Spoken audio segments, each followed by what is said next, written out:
everybody, Brandon Jones here from GameTrailers.com. I'm joined by Mr. Kyle Bossman. I love trailers. And we're not doing Batman anymore, Kyle. That's my Geralt. Oh, that's Geralt? Okay. Yeah. And Ben Moore. Hi. Who has never been on Let's All Go to the Trailers before. Because Blood is, out this week, we're bringing in a lot of new voices. You like role-playing games, right, Ben? Favorite kind of game. Yeah, so we got a role-playing game trailer. We got a lot of really bloody good gameplay of The Witcher Wild Hunt this morning. The trailer is specifically called Rage and Steel. Good title, actually. Yeah. And I dig it. There's a lot of rage, there's a lot of steel, there's a lot of action going on. But is it enough? Is it a good trailer? Let's find out.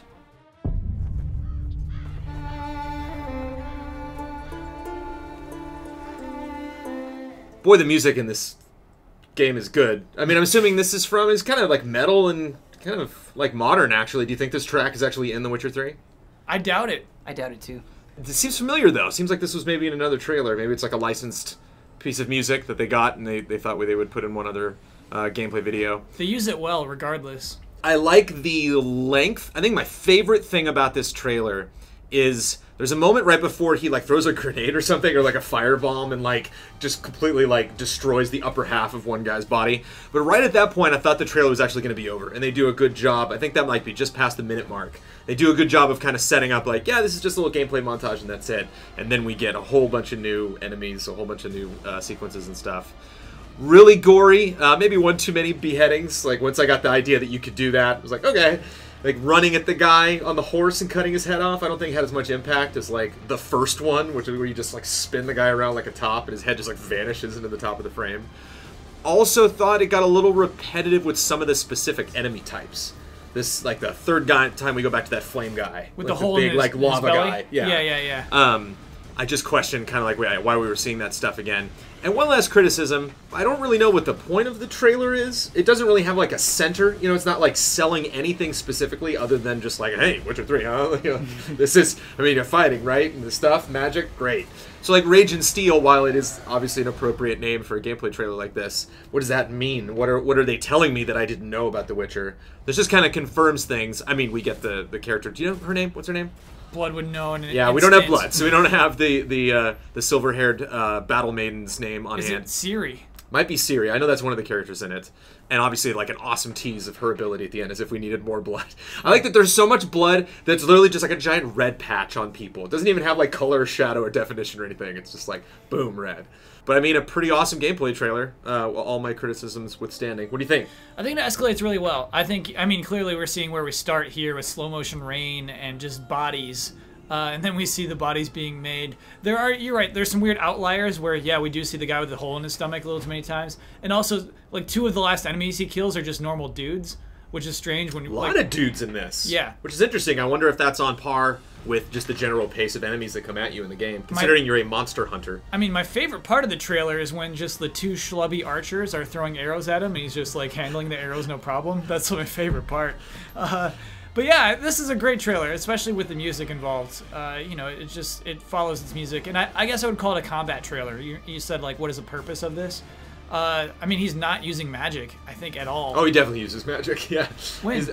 There's a whole fire blast sequence. Actually, it was that moment where I said the trailer picks up when I thought it was going to end. Oh, okay. And he does a fire blast on at least two enemies, and I know he. Well, oh, you're right. That was a and he does an ice blast at one point. Definitely. Emphasis on that steel though. Emphasis for sure. on that sword combat. The magic's the rage. Yeah. And you got the steel.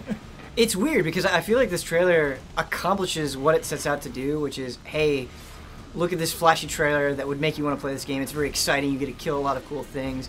But I think about me, and I'm like, this does absolutely nothing for me. In the same way that a lot of the Game of Thrones trailers don't do anything for me. The reason I play role-playing games, fighting is just something I do because I have to. For me, it's about the very, very small moments when you go into the tavern and the kind of vibe that it has, or the very personal stories that you get into with a random guy on the road. That kind of stuff doesn't make for a very good trailer because you have to market the game, you have to sell the game. But for me, it's okay, yeah, this is all the stuff that is not that essential to me personally. Feels like a trailer for the bros. Yeah, that sounds very condescending, right. But I think it's an accurate way to say it. Yeah. But there's no nudity in this trailer. True. Would be the bros are definitely like that. it just really sells the game as being gory, which we know it's adult. You know, we know there are lots of adult themes. It's a very mature game, and I don't just mean mature, the rating and actual, like, adults like, oh, hey, I don't think a 15-year-old would get that joke. You know, like that kind of a game. So yeah, I guess... In a weird way, though, like, having played The Witcher 2, again, this sounds condescending, but I know The Witcher's better than this. I know there's more to it than this.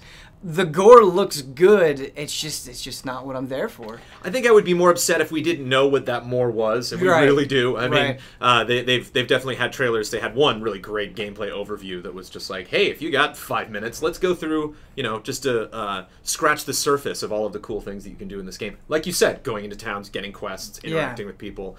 Because it is great, because I've seen every single Witcher trailer. There's a lot of combat in here that I haven't seen, because it does feel different than other trailers. It's something like, oh God, another one of these Witcher, you know, like it is its own kind of weird beast. I'm gonna give it an 8 because I think it's intense, and I think it sets out to do what it should do. Like it doesn't feel like a trailer where like, oh, they really missed the mark on like the tone they wanted to have. It's like, nope, this is that kind of a trailer.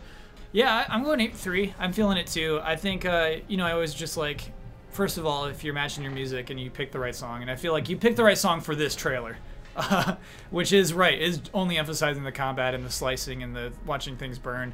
I just realized, by the way, that it's like a nasty like lady. She's got breasts exposed. The weird like lady ogre goblin. That's a cool looking enemy. Not because of the breasts. I'm sorry, excuse me. I always thought it was cool. I just realized that's what we just watched. I said there weren't boobs in the trailer, but there are. Yeah, we got some. In a weird way, I kind of appreciate that, right? Because that creature probably would not wear a top. You know, it makes sense. Like, absolutely. She doesn't need that. She doesn't care about that stuff. You know, I like that. She's abandoned that a long time ago. We're almost to the point where we're getting too many Witcher trailers. We're almost there. Yeah. But this is good on that line. You're still under that point. Despite all of my criticisms, I think it accomplishes what it sets out to do very, very well. And so I think I'm also going to go with an 8.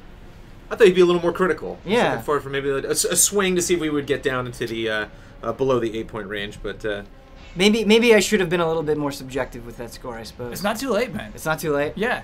Here we go. This is a trailer. Poor guy's first time on trailer score. Do you ever watch something and you think to yourself, "This is cool," and then you immediately forget about it? Oh yeah. Sure, been there. I think that's this. Tomorrow. I don't think this trailer is going to be in my mind. I don't think it's going to change my initial positive feelings on The Witcher. So because of that, I think I'm going to go 6-5 instead. Whoa, that's a dramatic change. Yeah, that's a dramatic change. Again, I think it does accomplish what it wants to do, but maybe what it wants to do isn't all that exciting in the first place. I get you. So, while Brandon does the math, I want to point out that it does not say pre-order now at the end of this trailer. Right. Even though it's a huge AAA title. That's actually a really good point. I like that a lot. Yeah, I'm so happy for them. They do it. This trailer was in the 8s, Kyle, and then you opened your big fat trap. And Ben Moore, bringing it down, premier trailer score, drags it all the way down to a slightly above average 7.6. Nice. Which you know, it's funny. It's like we all have our stupid opinions on trailer score, and then we have this aggregate score, and it really does make sense. It's kind of like what you were saying, Ben. Like whenever I put that up at the end of the video, I look at it and I'm like, I think that just might be the trailer score. I think somewhere in all of our nonsense, is actually that score, and this does feel like a 7.6. I still am happy with 8 because that's how the trailer makes me feel. Yeah. Maybe that's just me and beheadings, but thank you, Kyle. Thank you. Here to bring it down. Yeah. So again, hopefully no more Witcher trailers. You're done. Just give us the damn game already. See you next episode.